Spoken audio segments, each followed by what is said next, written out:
everyone! Welcome back. Today we are going to do our March wrap-up. I'm Jessica. I'm Christeena. And you're watching Game of Tones.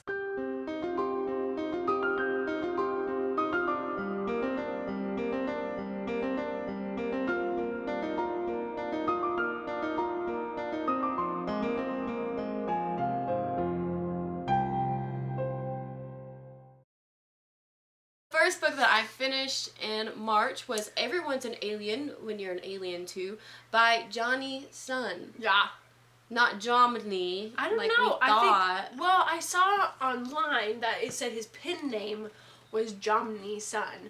Oh. So it's confused. The whole thing is confusing. I don't know. It was a really cute book. It was I rated it 4 stars. I think that's what I gave it. I enjoyed it. Actually, he's coming out with an audio book for it as well, with him narrating it. Megan from Brushing Bookends shared it on Twitter, and you can go and listen to a clip of it, and he does like the little pew pew sound effects and stuff. It's cute.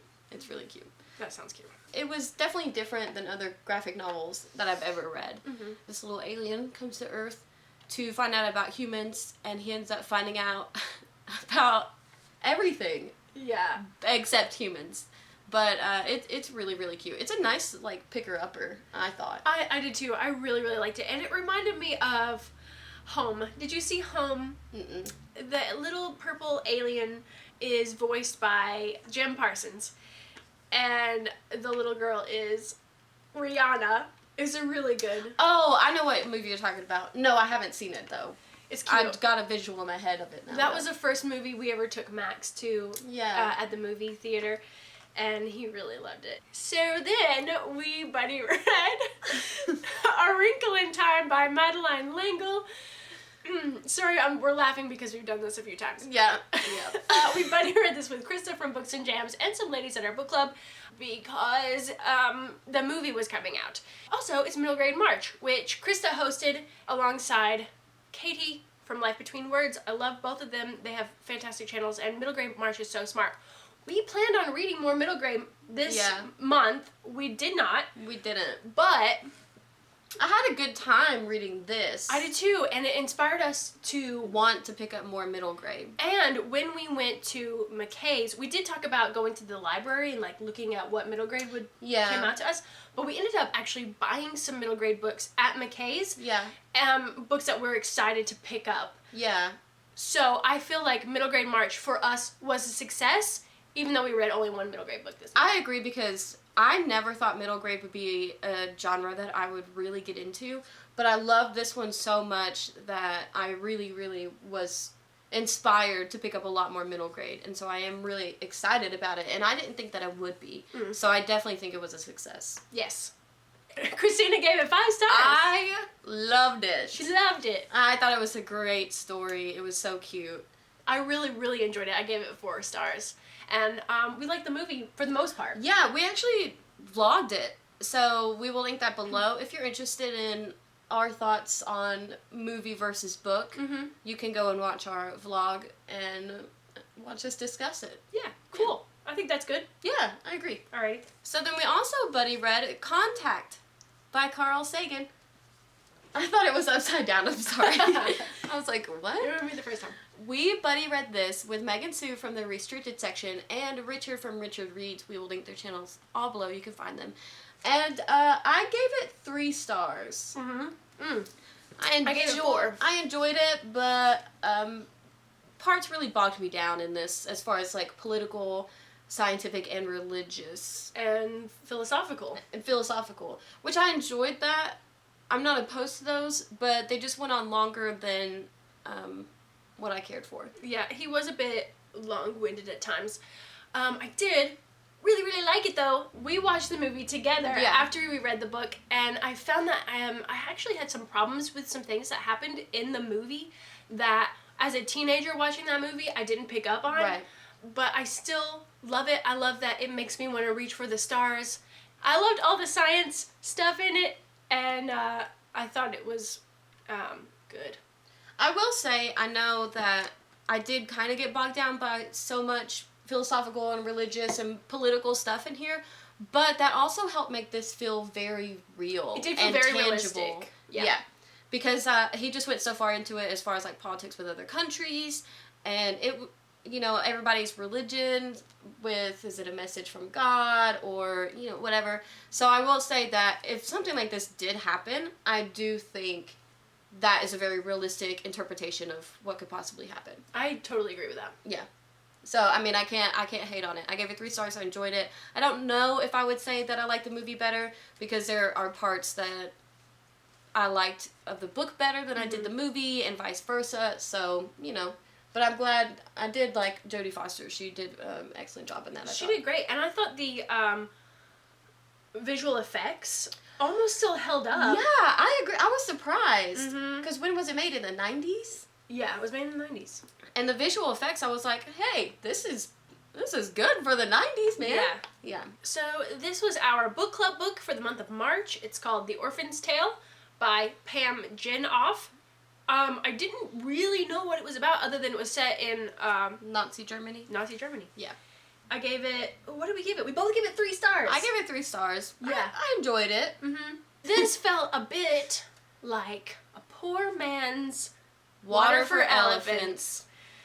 It was like a very, very similar story and setting. It involves a circus. The beginning starts out with an elderly person looking at a train, and then reflecting back on their life. Yeah, and then the main story is reflecting back on her life, and then it brings it full circle at the end, which was, to me, that felt the most Water for Elephants to me. Yeah, and it's set on a traveling circus that goes through on a train, way back in the day. Yep. Yeah. And actually, it was probably around the same time. But Water for Elephants took place in America.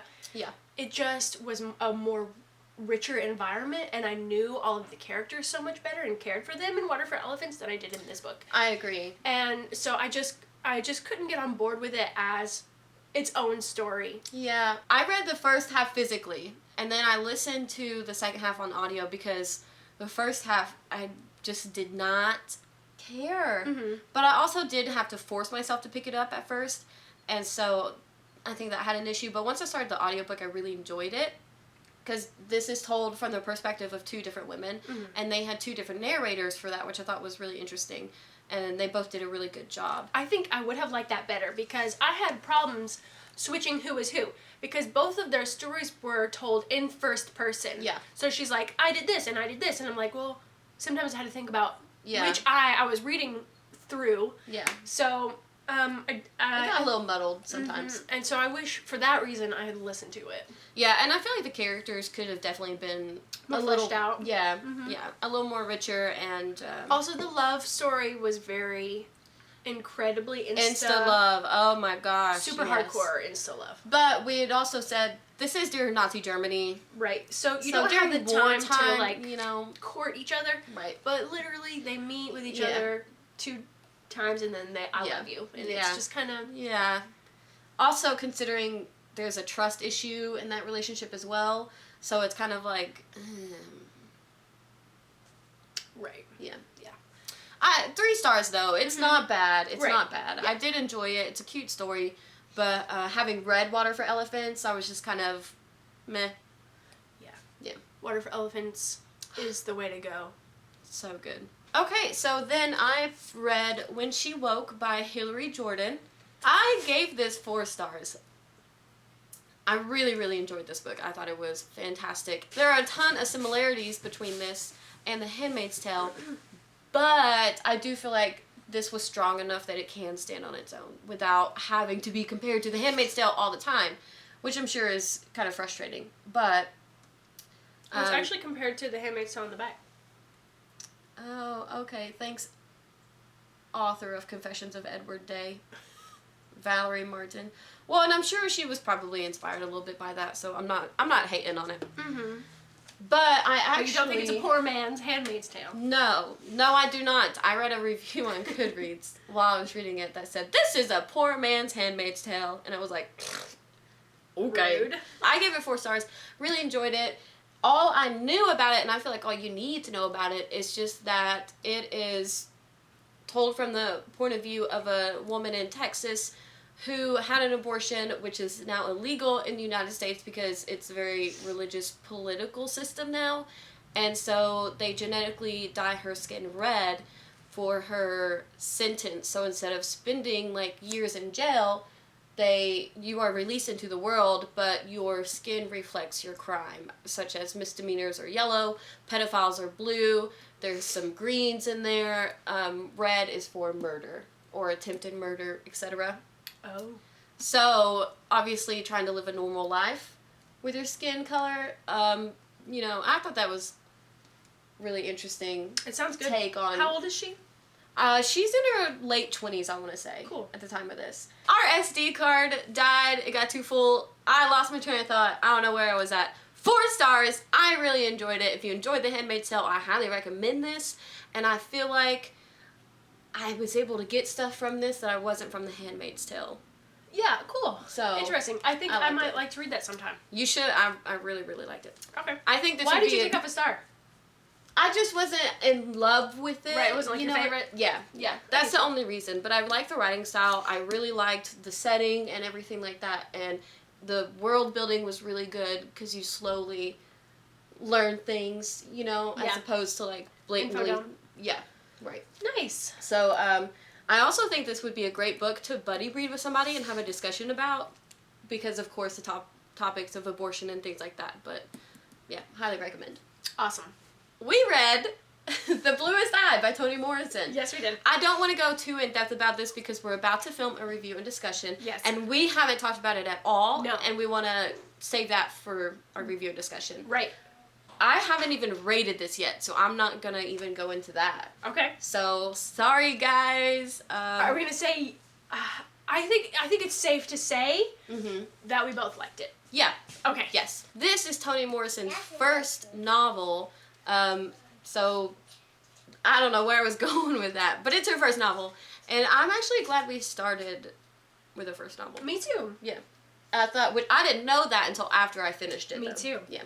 So, again, we're not going to say much about it. We'll leave our review and discussion down below. Yeah, absolutely. Which we're about to film right now. Yeah, it'll probably come out after this video, but we'll link it when we put it up. We probably won't. We probably won't. So if you go click on our videos and scroll down, no, we're probably not going to link this, honestly. But we are going to do a spoiler-free review and then an in-depth discussion on that. So look for that somewhere. So we're both currently listening to audiobooks. We are. I'm listening to A Column of Fire by Ken Follett, book 3 in the Kingsbridge series. I like it. It's a good story. I love the setting. It's like Protestants versus Catholics and that whole thing. But I just feel like I'm not in it. Yeah. I think I wasn't ready to pick it up yet. But I did anyway because I was like, it's new and I really like this series. But it's just not connecting with me right now with my brain. Like, I'm just not with the characters. And I feel like maybe that's partially my fault. Right. And not Ken Follett's fault. And so I was thinking that I might put it down for now. I'm still going to keep that audiobook and listen to it, but I might just start it again instead of forcing yourself to continue reading it and not have as good of experience as you might if you were in the mood for it. Right. I think that's valid and I think you should. Thank you. I will say something weird happened. John Lee is the narrator of this audiobook and I think he does an excellent job of narrating it. For some reason in this book, it sounds like whoever recorded the audiobook changed his voice pitch a little bit to make it just sound a little different than normal. I don't know if that's what happened, but it was distracting for me. Yeah, especially after listening to the first 2. Yeah. Yeah.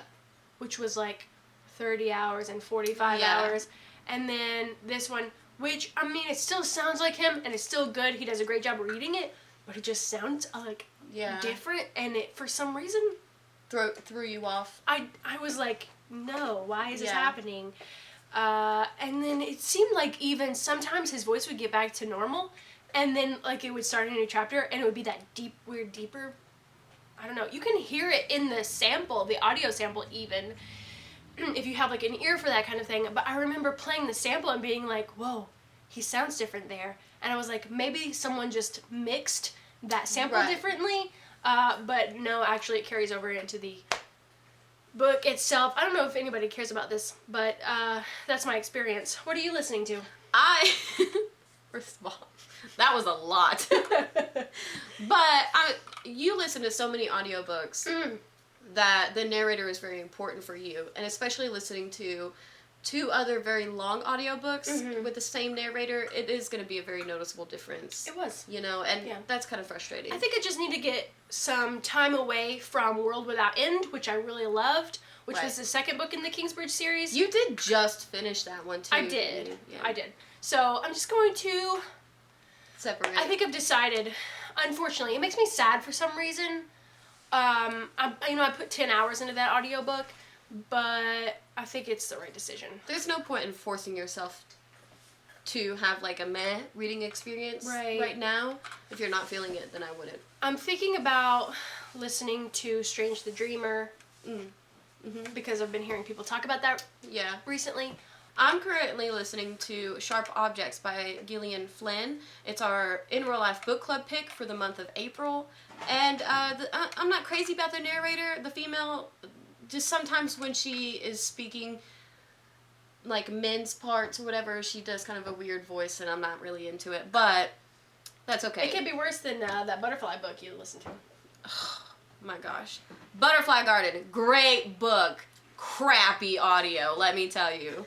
They had a female narrator for the female's point of view chapters, but yet when it was third person, they did a guy for the whole thing, even when she was replying to someone, and it didn't make sense to me. And also, he did a bad job at women's voices. He did a terrible job at women's voices. It was literally like you would go up to a guy and say, oh, do a woman's voice.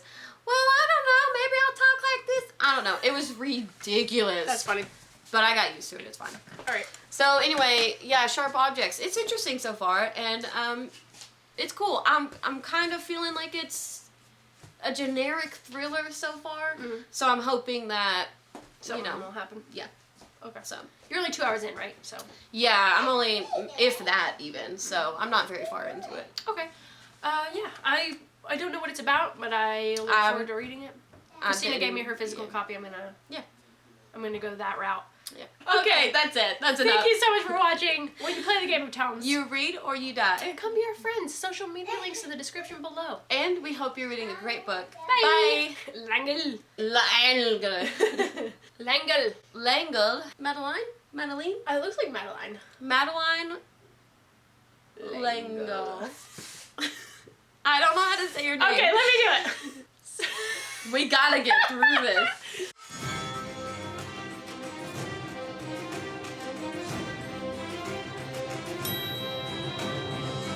Lost, what felt like it all in a game. Every man I've measured out to hurt me before I could ever feel safe.